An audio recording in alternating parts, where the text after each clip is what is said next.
The blood on the ring was not his own, and Hester Brenner knew it the instant she pried the dying man's fist open on her porch floor. The rain had stopped an hour before, leaving the Wyoming dirt slick and dark, and the man had come stumbling out of that darkness like something spat up from the earth itself, collapsing against her door with a sound like a felled tree. She had her rifle in her hands before he hit the ground, the Winchester she kept loaded and oiled beside the wash basin, and she had not lowered it even as she knelt over him, even as she saw the blood soaking through his shirt at the shoulder, even as she saw how young he was beneath the dirt and stubble, how his eyes rolled white before closing. It was his hand that stopped her heart. His right hand, closed tight around something, knuckles white even in unconsciousness, as if he had sworn to protect whatever he held with the very last of his strength. She pressed 2 fingers to his throat first, out of some old instinct that made her check for life before she checked for danger, and found a pulse thin and fast beneath the skin.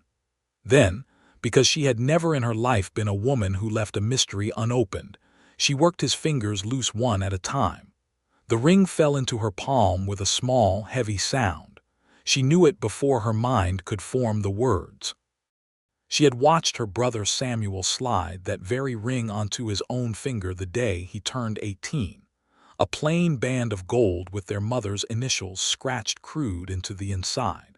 The only thing of value their father had left before he drank himself into an early grave. Samuel had worn it every day of his life until the day the Union Pacific Railroad took him from her, buried under falling rock in a blasting accident 2 years past, buried so deep and so fast that she had never even been allowed to see his body, only told by a foreman with tired eyes that there was nothing left to send home but his boots and a letter. There had been no ring in that box of belongings. She had searched for it herself, turned every scrap of cloth inside out and found nothing, and had grieved the loss of it nearly as much as the loss of him, because it was the last piece of her mother she had left in the world.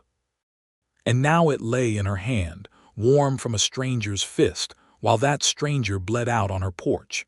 Her first thought was murder. Her second thought was worse. She looked down at the man's slack face, at the gray pallor spreading beneath his tan, and felt something colder than grief settle into her bones. He had known Samuel. He had taken this ring from Samuel's hand, whether living or dead, and carried it across however many miles had brought him to her door tonight, bleeding from what looked like a gunshot wound, running from something or someone with enough violence in them to put a bullet in a man's shoulder. She should let him die. The thought came to her plain and unashamed, the way survival thoughts always came to a woman alone on the frontier, a woman who had buried a husband 3 winters back and a brother 2 winters after that, a woman who had learned that mercy was a luxury the prairie rarely allowed. She could let him bleed out right here on her porch boards, and in the morning she could bury him in a shallow grave behind the smokehouse and never have to answer the question burning a hole through her chest. What happened to my brother, and what part did you play in it? But her hands were already moving, already tearing strips from her apron, already pressing hard against the wound in his shoulder to stop the bleeding, because Hester Brenner had never once in her life been able to watch a living thing die when her own 2 hands might stop it. That was the trouble with her, her mother used to say. Too much heart for a hard land. She dragged him inside by the collar and the belt, grunting with the effort, cursing him under her breath the whole while, and got him onto the braided rug before the hearth. She built up the fire high, because shock could kill a man faster than blood loss, and then she did what she had done more times than she could count in this unforgiving territory. She took her needle and her whiskey and her steady hands, and she went to work. He was tougher than most, or the whiskey she'd forced down his throat had done its work, because he did not wake screaming when she probed the wound with her fingers and found the bullet lodged just beneath the meat of his shoulder, a clean enough shot that had missed the bone. She had pulled bullets before, from her husband's leg after a horse threw him onto a fence post, from a ranch hand's side after a knife fight in town, and her hands did not shake now even though her mind was a storm of questions. She worked by lamplight for the better part of an hour, and when it was done, when the wound was packed and stitched and bound tight, she sat back on her heels and looked at the stranger's face for a long, long moment. He was handsome in a rough, sun-beaten way, dark hair gone shaggy past his collar, a jaw that even slack with unconsciousness held a stubborn set to it. His hands, when she checked them for other injuries, were the hands of a working man, calloused and scarred, not soft like a gambler's or a gentleman's. A drifter's hands. A man who had ridden hard and fought harder to end up bleeding on her porch in the middle of the night. She closed her fist around the ring again and held it to her chest, and for the first time since she had found it, she let herself cry, silent and furious, tears she had not shed since the day the foreman came to her door 2 years ago. "Who are you?" she whispered to the unconscious man, "and what did you do to my brother?" He did not answer. He only breathed, shallow and slow, while the fire crackled and the Wyoming wind howled against the window panes, and Hester Brenner sat awake beside him until dawn, the ring clutched tight in her hand, waiting for him to wake and give her the truth. It was 3 days before he was strong enough to speak more than a few words, and in that time Hester Brenner learned more about patience than she had ever wanted to know. She was 26 years old, and she had run the Brenner homestead alone since her husband Thomas died of a fever the winter before last, a hard season that had taken half the cattle in the county along with a dozen good men. She had inherited from her husband not land alone, but a particular set of skills that most women in the territory did not possess, and most men refused to believe a woman could master. She was, without question, the finest tracker and marksman for 50 miles in any direction. It had started as necessity. A woman alone could not afford to be squeamish or helpless, not with wolves in the hills and rustlers on the roads and winters that killed the unprepared. Thomas had taught her to shoot before he taught her to love him, laughing at how quick she'd taken to it, how her eye was steadier than his own after only a season of practice. After he died, she had kept at it, out of grief as much as necessity, spending long hours in the hills with her rifle and her horse, learning to read the land the way other women read scripture. She could track a deer through snow 2 days old. She could tell from a single hoofprint whether a horse was carrying one rider or two, whether it favored its left foreleg, whether it had passed this way at a trot or a gallop. She had brought down elk from 400 yards with her father-in-law's old Sharps rifle, had tracked a mountain lion that killed 3 of her calves clean across 2 ridgelines until she put a bullet through its skull. The men in town called her strange for it, some of them, though never to her face, not after she had outshot half of them at the county fair 2 summers running. The women called her something worse in whispers behind their hands, a woman who should have remarried by now, a woman too proud and too odd for decent company. She did not care. She had land, she had cattle, she had a rifle that never failed her, and until 3 nights ago that had been enough. Now there was a stranger in her bed, in the small room off the kitchen that had once belonged to Samuel when he visited, and she found herself unable to think of anything else. His name, she learned on the 2nd day when the fever finally broke and he came swimming up out of it long enough to answer her questions, was Lionel Ford. "Where did you get this?" she asked him, holding the ring up between them, her voice flat and cold as she had rehearsed it 100 times in the dark hours of waiting. "This ring, where did you get it?" He looked at it, and something moved behind his eyes, something that looked uncomfortably like grief. "It was given to me," he said, his voice a rasp from disuse and blood loss, "by a man named Samuel Brenner, before he died." The confirmation of it, spoken plain in a stranger's cracked voice, hit her harder than she expected. She had known, of course, from the moment she opened his fist, but knowing and hearing were different animals entirely, and she found her hand tightening on the ring until the edges of it bit into her palm. "He was my brother," she said.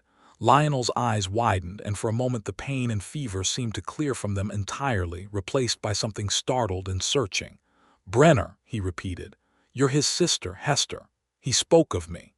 Every night near the end. Lionel's jaw tightened, and he looked away from her, toward the window where the gray afternoon light was fading. We worked the same crew, laying track through the Wind River country. He talked about his sister who could outshoot any man on the payroll, who ran her own spread after her husband passed. Said you were the strongest person he ever knew, stronger than any man he'd worked beside. Something in her chest cracked at that, hearing her brother's pride in her second hand from a stranger's mouth, and she had to look away herself before she embarrassed them both with tears. They told me he died in a rockfall, she said, when she trusted her voice again. A blasting accident. That there was nothing left to send home. Lionel was quiet for a long moment, and in that silence she felt the first cold thread of fear work its way up her spine, because she had learned in 26 hard years that silence like that only ever came before bad news. That's not the whole truth, he said finally. Then tell me the whole truth. I will. He met her eyes, and there was something steady and grave in his face despite the fever sweat still beading on his brow. But I am asking you, Hester Brenner, to hear all of it before you decide what to do with me. Because some of what I have to say will not paint me as an innocent man, and some of it will paint others as far worse. She raised the rifle she had never quite set down, propped now against the wall by the bed but within easy reach, and Lionel's eyes flicked to it and back to her face with something like respect rather than fear. Talk, she said. He talked for the better part of an hour, his voice growing stronger as the story unspooled, and Hester Brenner sat very still and listened to the truth about her brother's death. The Union Pacific crew Samuel and Lionel had worked with was laying track through a stretch of country that ran close to land claimed by a foreman named Garrett Vance, a hard, ambitious man who had convinced the railroad company to let him oversee blasting operations through the Narrows near Sweetwater Creek. Vance had cut corners on the black powder charges to save money and time, using far more than was safe, packing the charges tighter than any sane demolitions man would allow, all to hit deadlines the company had set for a bonus payment that would have lined Vance's own pockets handsomely.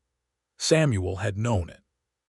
Samuel had been the one to check the charges the morning of the accident, and he had gone to Vance directly, telling him the amounts were dangerous, that men would die if they blasted that section the way it was set. Vance had told him to shut his mouth and do his job, that the schedule was the schedule, and Samuel had gone over his head, straight to the railroad's traveling inspector who happened to be passing through that same week.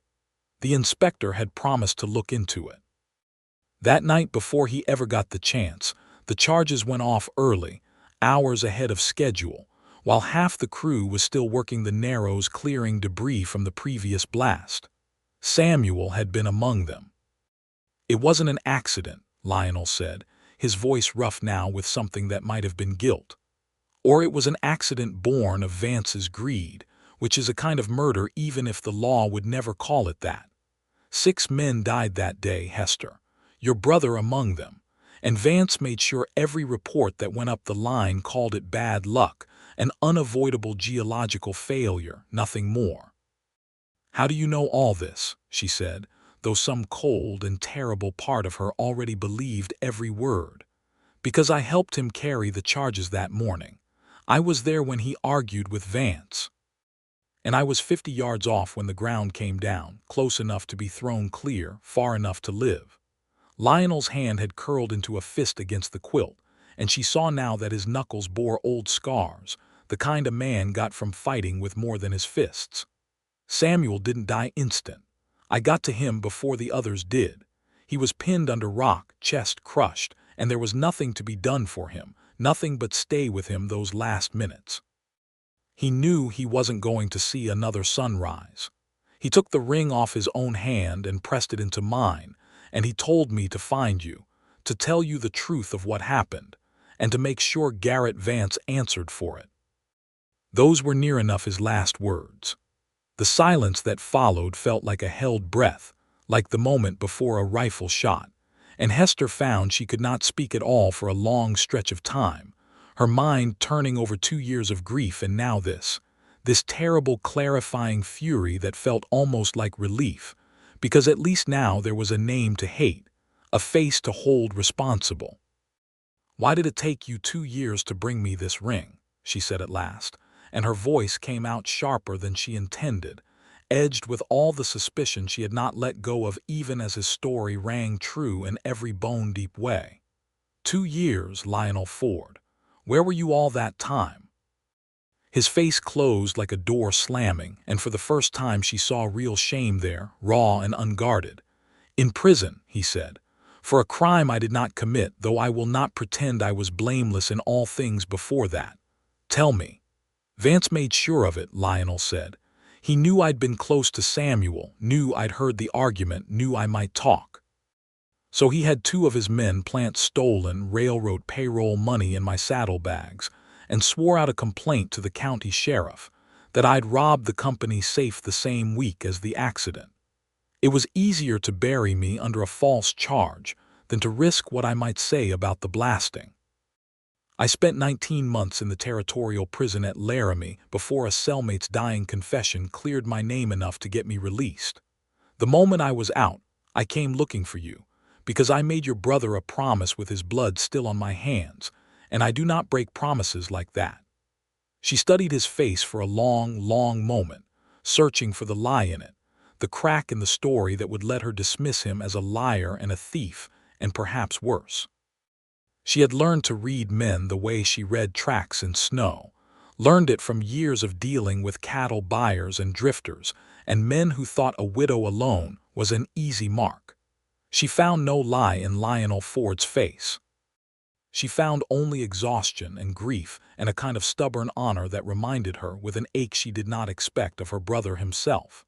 "And the bullet in your shoulder," she said, "that was not from prison." "No." His jaw tightened again.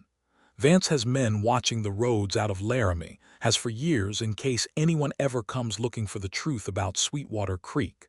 I was recognized 3 days' ride from here, and they came after me.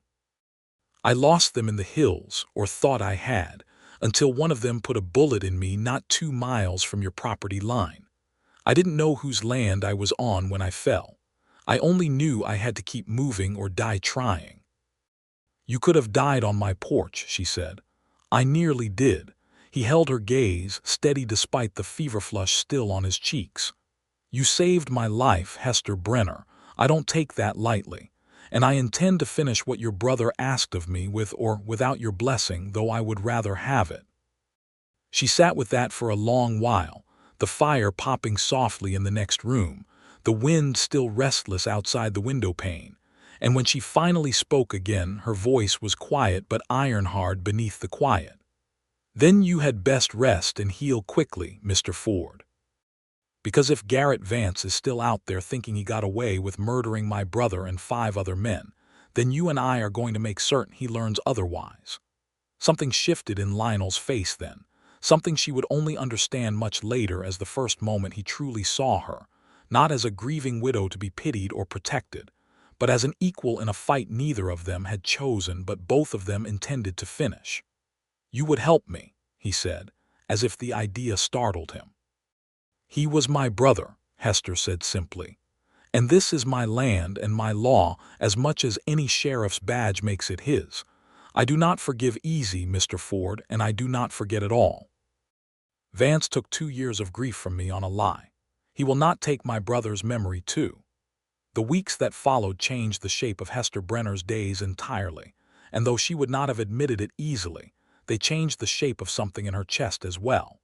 Lionel healed slowly, the fever breaking fully by the end of the first week, the wound closing clean thanks to her steady hands and stubborn insistence on changing the dressing morning and night regardless of his protests that he could manage himself. He was not an easy patient. He hated being confined to a bed, hated the helplessness of it, and more than once she had to threaten him with the flat of her hand to keep him from tearing his stitches trying to get up and chop firewood out of some misplaced sense of owing her his labor. "You will owe me a great deal more than firewood if you split that shoulder open again," she told him on the 5th day, finding him halfway out of bed and reaching for his boots. I did not spend an hour digging a bullet out of you just to watch you undo my work out of pure stubborn pride. I am not accustomed to lying about while a woman does all the work of a household, he said, jaw set in that stubborn line she was already coming to recognize. Then get accustomed to it, because until that shoulder heals, you are more used to me resting than you are bleeding on my floor a second time. She had pushed him back against the pillows with more force than strictly necessary, and something in the contact, brief as it was, had sent an unwelcome warmth up through her palms that she chose very firmly to ignore. He watched her with a kind of careful attention over those weeks, she noticed, an attention that had nothing to do with suspicion and everything to do with something else she was not yet ready to name. He watched her manage the ranch single-handed, rising before dawn to milk the 2 cows she kept, feeding the chickens, mending fences, and riding out at midday with her rifle across her saddle to check on the small herd of cattle that grazed the eastern pasture. He watched her return each evening with something for the pot, sometimes rabbit, sometimes grouse, brought down clean with a single shot from a distance that would have impressed any hunter he'd ever known. It was on a cool autumn afternoon, 3 weeks after his collapse at her door, that Lionel Ford finally saw exactly what kind of woman had saved his life, and the sight of it rearranged something fundamental in how he understood the world. He had insisted, against her objections, on riding out with her that day to check the fence line along the northern boundary, arguing that his shoulder was healed enough for light work, and that he could not in good conscience keep hiding in her house like a wounded animal while she did a man's labor alone. She had relented only because she suspected watching him sulk indoors all day would be worse than the risk of him overexerting himself outdoors, and because, if she was honest with the private corners of her own mind, she had grown to enjoy his company more than she was entirely comfortable admitting. They were perhaps a mile from the house when the mountain lion came out of the rocks. It happened fast, the way real danger always did. No warning drums or dramatic buildup, only a tawny blur exploding from behind a boulder outcrop as Lionel's horse shied violently, nearly throwing him from the saddle with his still-healing shoulder screaming in protest. The cat had gone for the horse's flank. A young mare Hester had raised from a foal, and in the chaos of rearing hooves and screaming animal, Lionel found himself on the ground, disoriented, reaching uselessly for the pistol at his hip with his weaker arm. He never got the chance to draw it. Hester was already moving, had been moving since the first flash of tawny fur registered in the corner of her vision, and by the time Lionel's mind caught up with what was happening, she had swung down from her own mount, planted her boots wide in the dirt, brought her rifle to her shoulder, and fired a single shot that took the mountain lion clean through the eye socket at a distance of no more than 30 feet, dropping it dead before it ever completed its lunge toward the mare's throat. The silence afterward rang louder than the shot itself. Lionel lay in the dirt, staring up at her, and for a long moment he could not find words at all. He had known men in the army, hard men, veterans of the war who had killed and been trained to kill, and he had rarely seen a shot fired with that kind of instant, unhesitating precision, certainly never from someone who had drawn and fired in the space of 2 or 3 heartbeats, while an animal was actively charging. "Are you hurt?" Hester said, already crossing to him, rifle still smoking in her hand, her voice remarkably steady for a woman who had just killed a mountain lion at point-blank range. "No," Lionel managed. "No, I am not hurt." She extended a hand to help him up, and he took it and stood, and found himself simply looking at her for a long moment while the horses settled and the dead cat lay sprawled in the dust between them.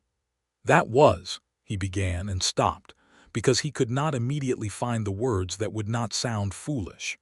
"I have never seen a shot like that in my life, not from any man I served with, not from any hunter I ever met. I have been shooting since I was 9 years old," she said, matter of fact, wiping the rifle down with a cloth from her saddlebag out of habit even as her hands, he noticed, trembled faintly now that the danger had passed.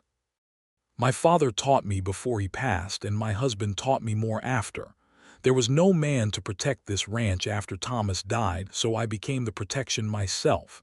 It was not a choice so much as a necessity. It was not luck, Lionel said. That shot, it was skill beyond anything I have witnessed. Something flickered across her face at his tone. Some old wound of being underestimated her whole life, finally being met with genuine, unguarded respect, instead of the usual mixture of astonishment and discomfort men showed when a woman proved better with a gun than they were. Most men do not believe a woman capable of that kind of skill, she said carefully, watching his face for the doubt or the mockery she had grown so accustomed to expecting.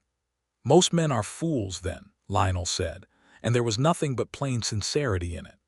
I have ridden with soldiers and lawmen and outlaws both, Hester Brenner, and I tell you truly, I have never once seen anyone, man or woman, handle a rifle with the speed and certainty you just showed. You did not hesitate. You did not flinch. You simply acted, and it was perfect. She held his gaze for a long moment, something guarded in her expression slowly giving way to something warmer, something almost shy despite the confidence that radiated from every other part of her, and Lionel felt the last of his careful distance from her crumble entirely in that moment, replaced by an admiration so total it startled him with its intensity. "Thank you," she said finally, quietly, "for saying it plain instead of dressing it up as some kind of freakish curiosity, the way most men do." "It was not curiosity I felt watching you," Lionel said, before he could think better of the honesty in it. "It was something closer to awe." They rode back to the house that evening in a silence that felt entirely different from the wary quiet of their first weeks together. And though neither of them spoke of it directly, something had shifted between them as surely and permanently as the mountain lion's death had shifted the balance of danger on that northern fence line.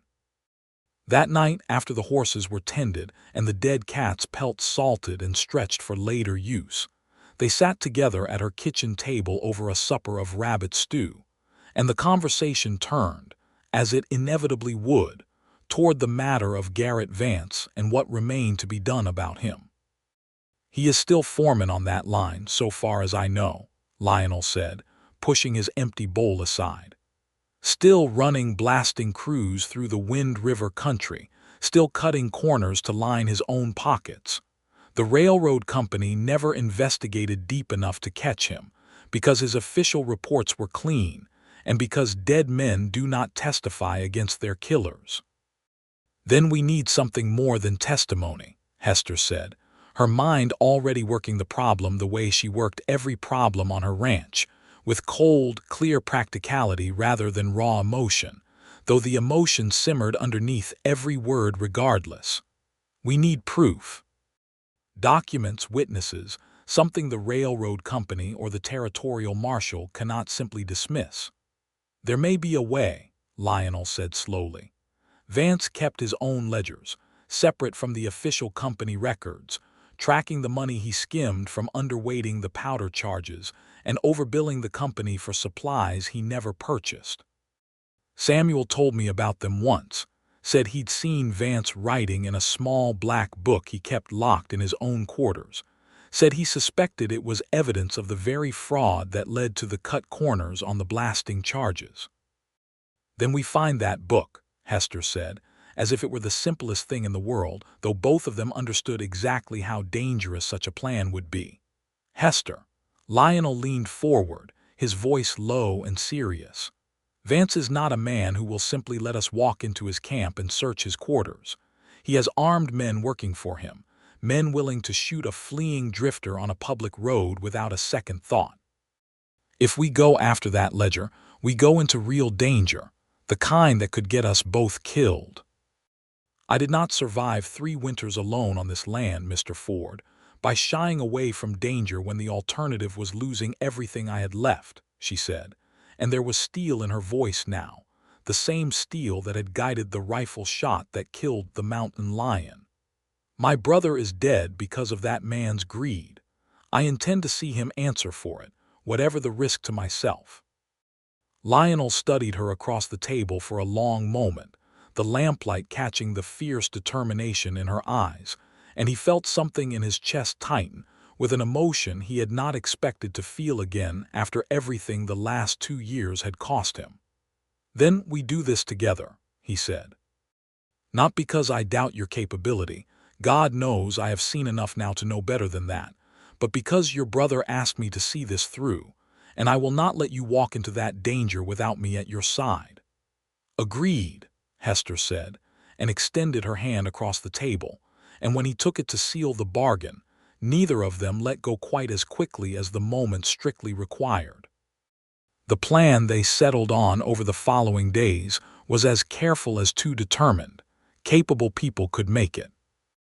Lionel's shoulder had healed enough by the second week of October to allow him full use of his arm, though the scar tissue would ache in cold weather for the rest of his life, and Hester had spent that same fortnight making careful inquiries through channels a lesser woman might never have thought to use. She wrote to a cousin of her late husband's who worked as a clerk for the Union Pacific Railroad's regional office in Cheyenne, a careful letter phrased to seem like idle curiosity about railroad operations near Sweetwater Creek, and received back a reply confirming that Garrett Vance was indeed still employed as blasting foreman for that section of track, and that the work camp was currently situated some 30 miles northwest, near a bend in the Sweetwater, where the crew was cutting through a particularly stubborn ridge of granite. She also learned, through the same careful correspondence, that a territorial marshal named Wilkes was scheduled to pass through the region within the month on his regular circuit, a man known for his integrity in a territory where such men were distressingly rare, a man who might actually act on evidence rather than dismiss it in exchange for a bribe, as so many local officials were known to do.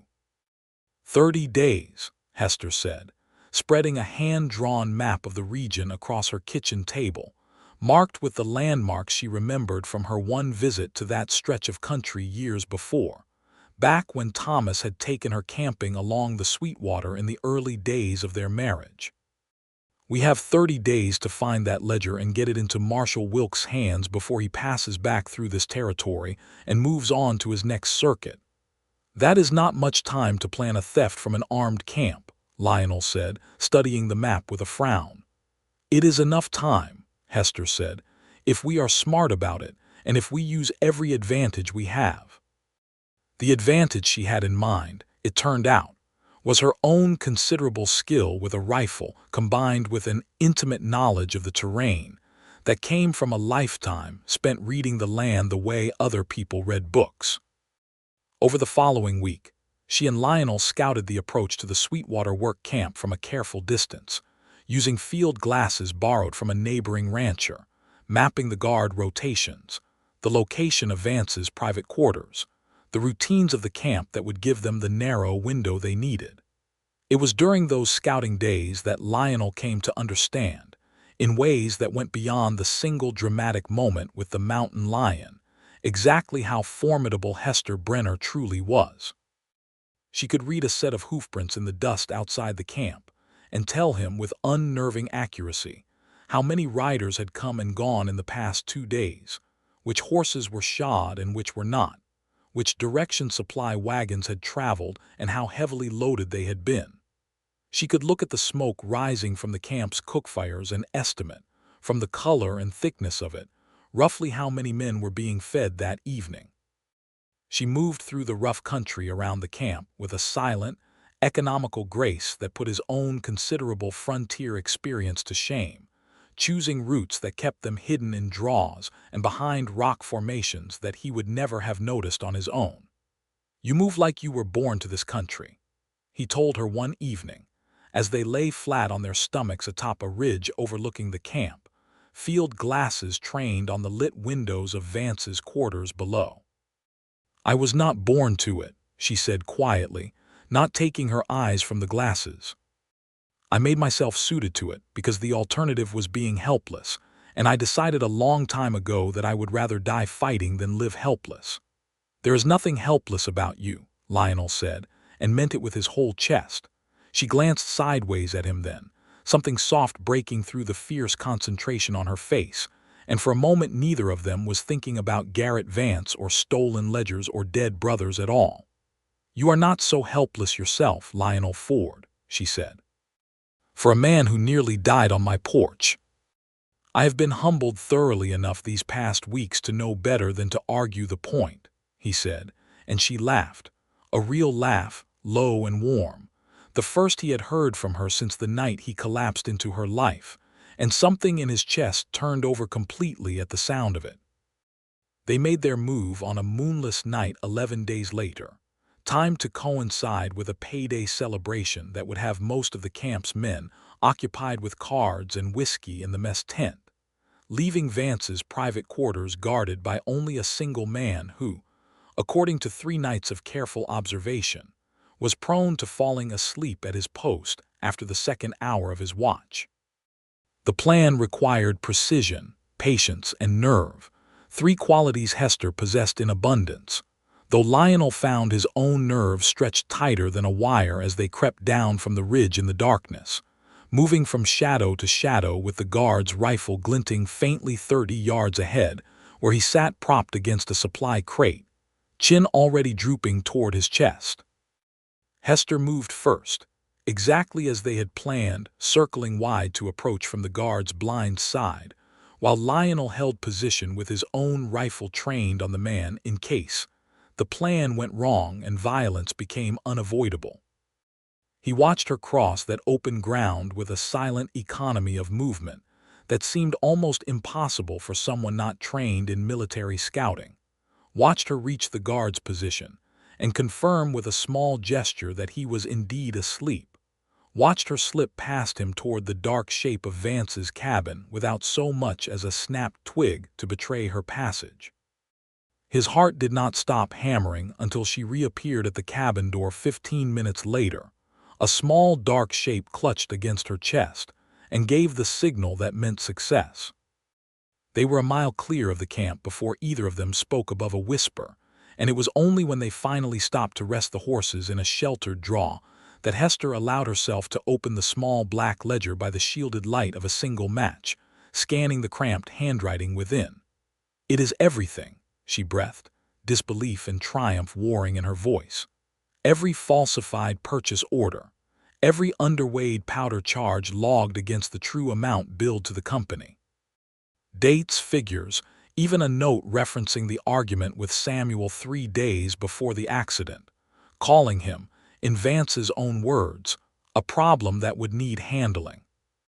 Her voice caught on that last phrase, fury and grief tangled together so tightly Lionel could not have separated them if he tried. "This is proof, Lionel, real proof, enough to hang him, or at the very least enough to see him imprisoned for the rest of his life." "Then we ride for Marshal Wilkes at first light," Lionel said, and reached out to close his hand briefly over hers where it gripped the ledger, a gesture of solidarity that lingered a moment longer than strictly necessary, neither of them quite ready to pull away. They did not make it to first light without complication. The alarm went up in the camp behind them not 20 minutes after their escape. A shouted commotion carried faint on the night wind that told them the sleeping guard had woken and discovered the theft.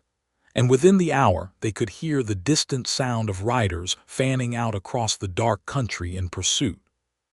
"They will guess where the evidence is headed," Lionel said, urging his horse to a faster pace along the rough trail Hester had chosen for their retreat, a route that avoided the main road entirely in favor of a series of narrow game trails only someone with her knowledge of the country would ever have found.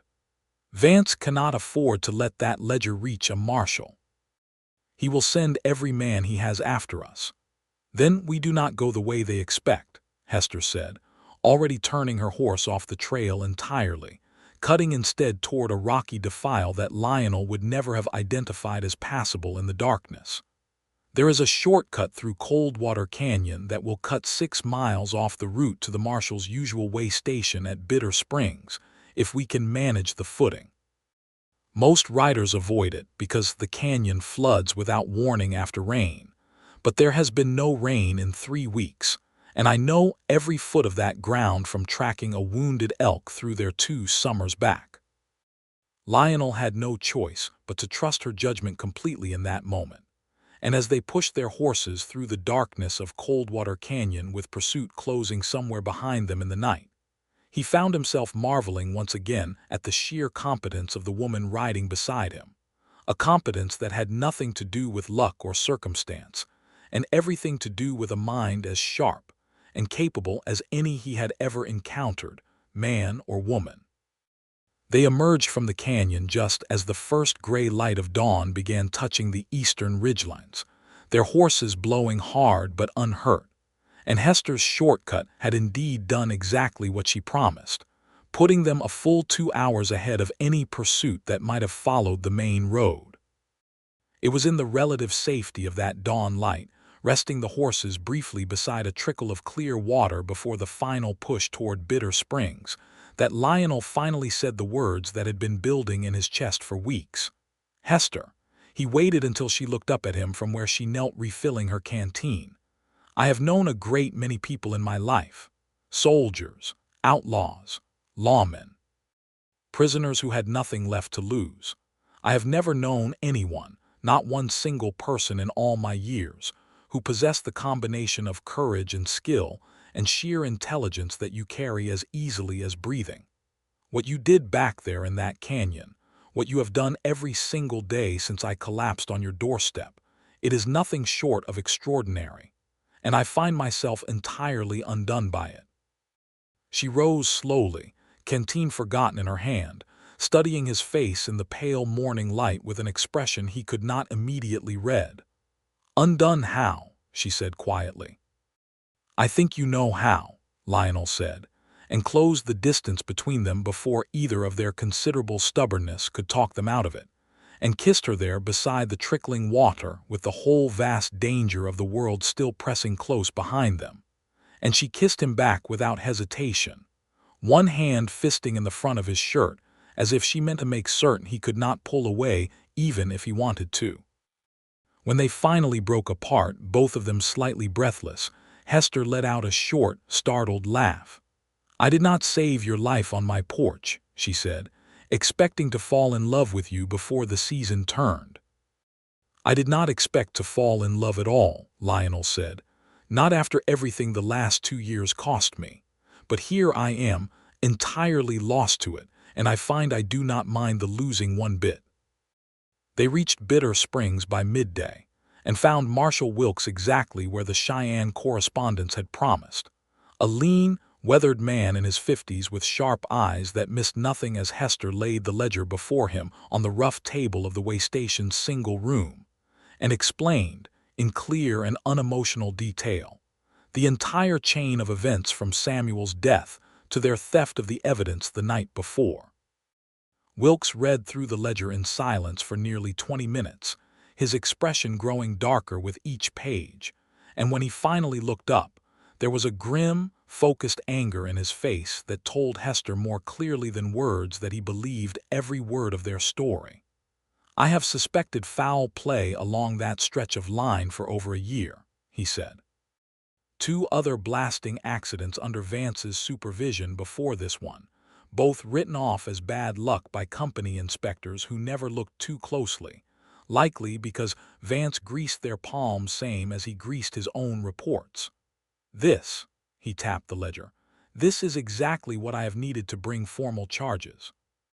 Fraud against the railroad company, falsification of safety records, and I would wager we can build a case for manslaughter at minimum once we get sworn testimony from surviving crew members who witnessed the argument between Vance and your brother before the accident." "What happens now?" Lionel asked. "Now I ride to Sweetwater Creek with a deputy and this ledger, and I place Garrett Vance under arrest before he has any chance to destroy evidence or flee the territory," Wilkes said, already gathering his hat and gun belt. "It would help my case considerably, Mr. Ford, if you were willing to give sworn testimony as an eyewitness to the argument between Vance and Samuel Brenner 3 days before the accident." "I will testify to every word of it," Lionel said, without hesitation. "I made a promise to a dying man to see justice done. I intend to keep it." It took the better part of 3 more weeks for the wheels of territorial justice to fully turn, weeks during which Hester and Lionel returned to the ranch to wait, to heal fully from the danger and exertion of their venture, and to allow the tentative, fragile thing growing between them the space it needed to become something steadier and more certain. Garrett Vance was arrested at the Sweetwater camp without significant incident, the element of surprise combined with the marshal's deputy force enough to prevent the kind of violent escape Vance might otherwise have attempted. The ledger, combined with Lionel's sworn testimony and the statements of 2 other surviving crew members who had witnessed the fatal argument and had long harbored their own suspicions about the accident, proved more than sufficient for a territorial grand jury to indict Vance on multiple counts of fraud and manslaughter. The trial itself, held in Cheyenne the following spring, was a brief and largely foregone affair once the evidence was laid before the jury. Vance's own ledger, written in his own hand, damned him more thoroughly than any prosecutor's argument could have managed alone. He was convicted on all counts and sentenced to 20 years in the territorial prison, the same prison where Lionel himself had spent 19 wrongful months, a bitter irony that neither Hester nor Lionel remarked upon aloud, but that both privately noted with grim satisfaction. Lionel's own name was formally cleared during the same proceedings. The false robbery charge that had originally imprisoned him, revealed as part of Vance's broader scheme to silence anyone who might expose the truth about the falsified safety records. He walked out of that Cheyenne courthouse a free man in every sense of the word, his name restored, his debt to Samuel Brenner finally, fully paid. But it was what happened on the ride home from that trial that would remain, for both of them, the moment they counted as the true beginning of everything that followed. They had stopped for the night at a small way station along the road back toward Hester's ranch, the spring air finally carrying the first real warmth of the season after a long, hard winter, and they sat together outside beneath a sky thick with stars, the kind of vast, silent Wyoming sky that made a person feel simultaneously small and infinite. "It is strange," Hester said, breaking a long, comfortable silence between them, "to feel this settled after so much grief. I spent 2 years certain I would never feel anything but the ache of losing Samuel, and now here I am, sitting beside a man I love, feeling something that is not grief at all." "Is that what this is?" Lionel said quietly, turning to look at her in the starlight. "Love. I believe it is," she said. "Though I would appreciate hearing it confirmed from your own mouth before I commit fully to the word." He laughed, low and warm, and reached for her hand. "I love you, Hester Brenner. I have loved you, I believe, since the moment you dropped that mountain lion with a single shot, and did not even have the decency to look impressed with yourself afterward. I have never known a woman like you, nor do I expect I ever will again, and I do not intend to spend one more day of my life without you beside me, if you will have me." "I have buried one husband already, Lionel Ford," Hester said, though her voice was gentle rather than harsh, and her hand tightened around his rather than pulling away. "I do not enter into these things lightly a second time. If I say yes to you, I mean it as permanently as any vow spoken before a preacher." "I would expect nothing less from you," Lionel said, "and I offer the same in return, permanent, certain, for as long as I draw breath." "Then yes," Hester said, and felt something in her chest that had been clenched tight with grief and vigilance for 2 long years finally, fully release. "Yes, Lionel Ford, I will have you." They married that summer, in a small ceremony held on the porch of the very homestead where Lionel had first collapsed bleeding and desperate, the same porch where Hester had pried her brother's ring from his closed fist and set in motion everything that followed. The preacher who traveled out from town to perform the ceremony remarked afterward that he had rarely seen two people look so thoroughly, unshakably certain of each other as Hester Brenner and Lionel Ford did that afternoon, surrounded by the small handful of neighbors and friends who had come to know and respect the widow who ran her own ranch and outshot every man in the county, and the drifter who had ridden into her life carrying a dead man's ring, and against every reasonable expectation, found a living woman's heart instead. Samuel's ring found a permanent home on a length of cord around Hester's neck, resting always near her own heart, a daily reminder of the brother whose death had, in the strangest and most unexpected way, led her directly to the man she now called her husband. She told Lionel once, in the quiet of their bedroom not long after the wedding, that she believed Samuel would have approved entirely of the match, that he had always wanted her to find happiness again after Thomas's death, and that some part of her believed he had known, somehow, in those final terrible minutes trapped beneath the rockfall, that the man he was pressing his ring into would eventually find his way to his sister and give her exactly the kind of partner she deserved. "I like to think he saw something in you worth trusting," she said. "Even in those last minutes, I like to think that trust was not misplaced." "I intend to spend the rest of my life making certain it was not," Lionel told her, and he meant it with everything he had. The ranch prospered in the years that followed, growing from Hester's modest herd into one of the more respected cattle operations in that stretch of Wyoming territory, run jointly by two people who each brought their own considerable skills to the partnership. Hester continued to hunt and track and shoot with the same fierce competence that had first captured Lionel's heart, teaching their eventual children, a son named Samuel after her brother born the second year of their marriage, and a daughter named Ruth born 2 years after that, to ride and shoot and read the land with the same confidence she had spent her whole life cultivating in herself. Lionel, for his part, brought a steady, patient strength to the partnership, handling the business dealings in town with a shrewd fairness that earned him respect even among men who had once looked down on him as a nameless drifter. And never once, in all the years that followed, did he try to diminish or contain the very qualities in his wife that had first drawn him to her. There were hard seasons still, as there always are on the frontier, winters that tested them and losses that grieved them, including the death of Marshall Wilkes some years later from a fever that swept through the territory, a man both Hester and Lionel had come to count as a true friend after everything he had done to see justice served on their behalf. But through every hardship, they faced the world as true partners in every sense, and the love that had first sparked between them beside a trickling stream with danger still pressing close behind never once dimmed, only grew steadier and deeper with each passing year, tempered by shared trials and shared triumphs both.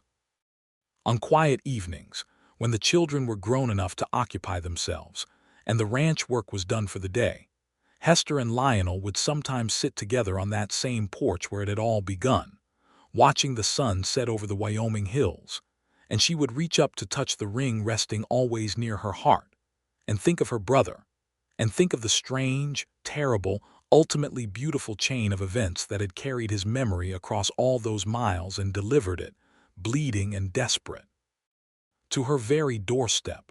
"Do you ever wonder," she asked him once, many years into their marriage, "what might have happened if I had let you die that first night? If I had simply let the fever take you, out of fear or suspicion, before you ever had the chance to tell me the truth?" "I think," Lionel said, drawing her close against his side as the last light faded from the sky, "that you are not the kind of woman capable of letting anything die on her doorstep when her own 2 hands might save it. It is simply not in your nature, Hester. It never was, and I thank God for it every single day of my life, because that nature of yours is precisely what saved me, in every sense a person can be saved."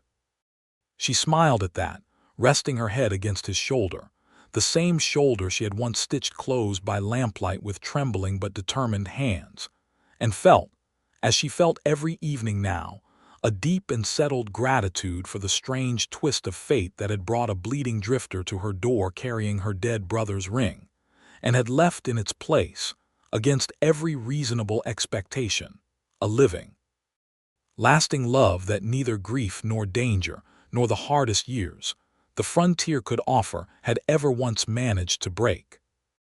The ranch bell rang faintly in the distance, calling the last of the hands in for supper, and Hester rose from the porch step with the easy, capable grace that had first caught Lionel's breath all those years ago, extending her hand to pull him up beside her. "Come on then, husband," she said, a teasing warmth in her voice that had grown only richer with the passing years. "Supper will not cook itself, and I imagine our children have already made a mess of the kitchen waiting on us." "Lead the way, wife," Lionel said, taking her hand. "I have followed you this far already, through canyons and courtrooms and everything between. I do not intend to stop now." They walked back into the house together, hand in hand, the porch settling into quiet behind them, the same porch where a collapsed and desperate stranger had once become, against every possible expectation, the truest and most cherished love of a fiercely independent widow's remarkable life. A love built not on rescue or weakness but on mutual respect, hard-won trust, and an equal partnership neither of them had dared hope to find in so unforgiving a land. And in that quiet Wyoming evening, with supper waiting and children laughing somewhere inside, and the whole of their hard-earned happiness spread out before them like the vast, star-strewn sky above their home, the story that had begun with grief and blood and a dead man's ring found, at long last, its own complete and peaceful ending.